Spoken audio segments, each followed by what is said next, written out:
Hey everybody, how's it going? My name is GarrettJPeters, and today I'm super excited to show you guys my custom guitar with Acacia Guitars. Some of you may have seen the video series that I've been doing, building this guitar from the ground up with Scott in his workshop. Those have been a lot of fun, but today is the day. The guitar is finally here in my hands, and it's absolutely gorgeous. I'm gonna go over every single spec with you guys, but first, let's take a listen to what this thing sounds like.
So yeah, it sounds pretty incredible, and it plays amazing as well. I mean, it should, right? I picked out every single spec on this thing. But yeah, let's get into some of those specs. So this is Acacia's Romulus body that I decided to go with. I thought it looked absolutely killer. But the cool new thing that Acacia is now doing is this new thing called an arc top.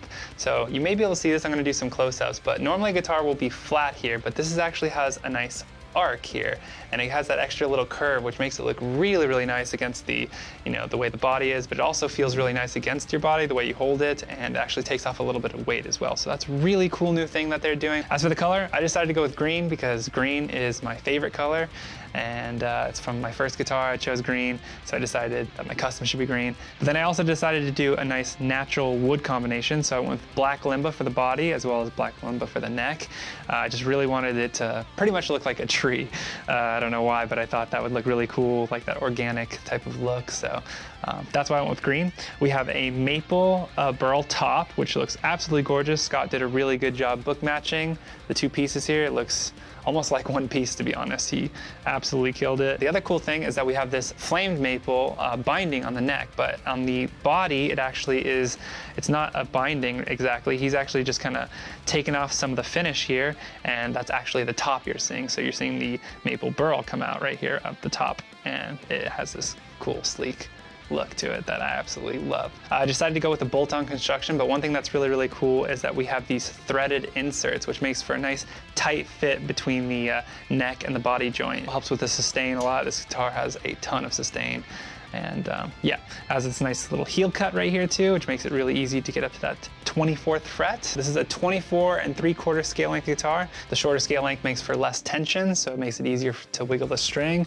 And yeah, I don't know, I've always been accustomed to that. Every time I pick up a guitar in 24 3/4, I'm always like, yeah, this one feels right at home. So I like that. As for the frets themselves, they are stainless steel, 6115, I believe is the fret wire. And I went with this because that makes the fret a little bit taller.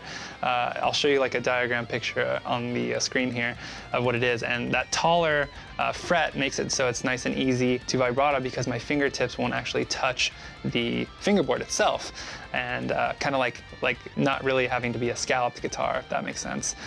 So that makes it nice and easy to glide my finger across the string when doing vibrato. So I thought that was really cool, picking that fret wiring out. And the other cool thing is that there's these hemispherical frets that Scott did, which look really, really gorgeous. I'm gonna have to show you a close-up on that. The way he did the edges, it just looks nice and round. It's not all blunt, and it just feels nice too against my hand, so it's really, really great. As for the neck itself, we went with the cocobolo for the wood because I'm fancy, pinky out, you know. I thought it just looked absolutely gorgeous. Kind of begged Scott to do it, even though he's slightly allergic to the cocobolo, but yeah, I appreciate it, and it looks really, really great. And yeah, I also went with these mother of pearl inlays, but they're like these open circles, so I think they're called ring inlays, and I have them offset, cutting across for the high notes. So for the rhythm notes, I can really see here, and then for the high notes, I can see the dots here. The one thing that I also wanted to mention is that the body in the back, as you can see, is gloss, but the neck is not. It's a nice matte finish, so again, it makes it really easy to go from like a low note to a high note, or just move your hands quickly across the neck. You're not gonna get stuck on that gloss finish. It's got a Graphtec nut, and it's got these Acacia Tuners, which are really nice. They're actually 18-to-1 tuners, and they're locking, so that's really, really nice. Makes it easy for string changes. But then I also have this new fancy thing, which is really cool.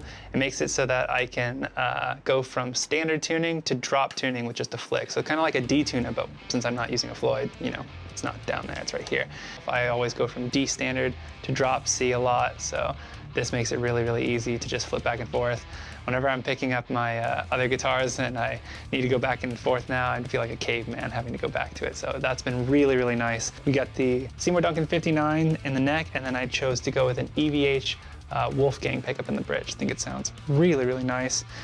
Three-way switch, nice knobs. I think they're recessed as well. The other thing too is this bridge is a hip shot. It's a, I forget what it's called. It's like a mass something. Sorry, I gotta look at my phone here because there's so many details. It's a fixed high mass bridge. So as you can see, there's a lot of metal to it as opposed to their standard stuff. So it's really nice and high end. It makes for a lot better sustain. And this guitar has a ton of sustain. So yeah, there it is, my custom guitar. Super, super stoked on it. It feels amazing. I haven't been able to even put it down. If you've been thinking about going with a custom model and you've been thinking about going with Acacia Guitars, I definitely recommend it. I think they do a great job. This guitar is absolutely amazing. He nailed every spec. And yeah, I just can't speak more highly of them. So if you want, definitely check out their website, acaciaguitars.com. I'll leave links for everything in the description below. Thank you so much for checking out this video. If it's your first time here on my channel, be sure to hit that subscribe button for more content. And yeah, I'll see you guys in another video, okay? See you guys.